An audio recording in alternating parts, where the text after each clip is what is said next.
Menteri Kesehatan Nila F. Muluk mendukung penuh langkah Menteri Kelautan dan Perikanan Susi Pujiastuti untuk menyelamatkan kekayaan laut Indonesia.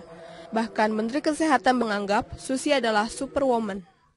Langkah Menteri Kelautan dan Perikanan termasuk ancamannya untuk menenggelamkan kapal-kapal pencuri kekayaan laut Indonesia, menurut Nila patut didukung oleh seluruh masyarakat Indonesia.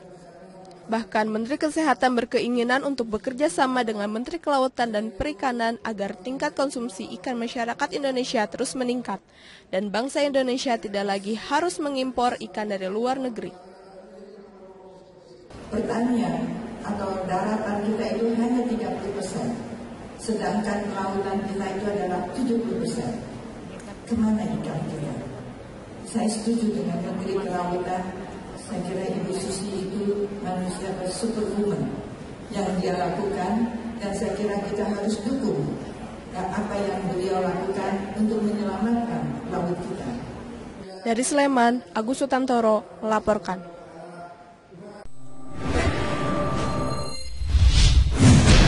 Tenggelamkan kapal pencuri ikan.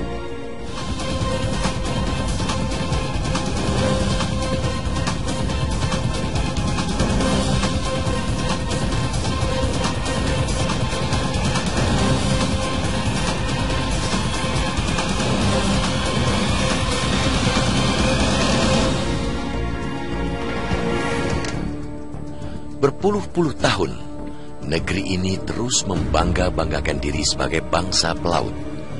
Kalimat nenek moyangku orang pelaut serta semboyan justru di laut kita jaya terus-menerus diproduksi, tetapi tak pernah bisa ditemui dalam realisasi. Buruknya pengawasan laut misalnya telah mengubah perairan Indonesia yang kaya tersebut menjadi sasaran empuk praktik pencurian ikan. Kekayaan laut kita dicuri, ikan-ikan kita dirampok. Namun, puluhan tahun hal ini berlangsung, kita lebih banyak diam. Kapal-kapal asing pencuri ikan pun leluasa beraksi. Presiden Joko Widodo ingin mengakhiri pembiaran itu. Ia ingin aksi kapal-kapal pencuri itu dihentikan dan kewibawaan Indonesia di perairan ditegakkan. Semangat itu setidaknya tertangkap dari pernyataan Jokowi saat menanggapi usulan Menteri Kelautan dan Perikanan Susi Pujiastuti beberapa waktu lalu untuk menenggelamkan kapal asing pencuri ikan. Dalam sidak di atas kapal Roro yang sedang melaju dari Pelabuhan Merak ke Bakauheni, Lampung, Jokowi kembali memerintahkan kepada Polri dan TNI untuk mendukung usulan Susi Pujiastuti menenggelamkan kapal asing pencuri ikan. Tidak berhenti sebagai pernyataan, perintah Presiden itu sudah mulai dipersiapkan oleh para pembantunya. Sejumlah Menteri Kabinet Kerja pun terus mematangkan dasar-dasar kebijakan untuk mengimplementasikan perintah tersebut. Kita menyambut baik rencana aksi itu. Bukan hanya sepakat, kita sangat mendukung niat dan semangat Presiden untuk melindungi kekayaan laut kita. Kita juga sangat setuju dan bahkan mendesak kebijakan menenggelamkan kapal pencuri ikan itu segera dieksekusi di lapangan. Selama ini kita hanya bisa geram karena para pencuri asing itu menjarah ikan di lautan kita dengan leluasa, sehingga negara dirugikan sekitar 300 triliun rupiah setiap tahun. Selama ini tidak ada langkah yang kuat untuk menghentikan praktik kejahatan itu. Dengan tekad Presiden Jokowi tersebut, jelas sudah bahwa efek jerah di kalangan para pencuri ikan harus diciptakan. Efek itu akan terbentuk jika pemerintah menunjukkan ketegasan dalam penegakan hukum. Penenggelaman kapal dapat dipastikan akan menjadi pesan yang teramat kuat bagi para pencuri ikan untuk menghentikan praktik yang sudah sangat keterlaluan itu.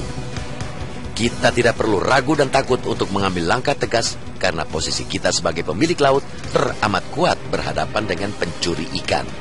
Dasar hukum bagi penenggelaman kapal pun sangat fundamental.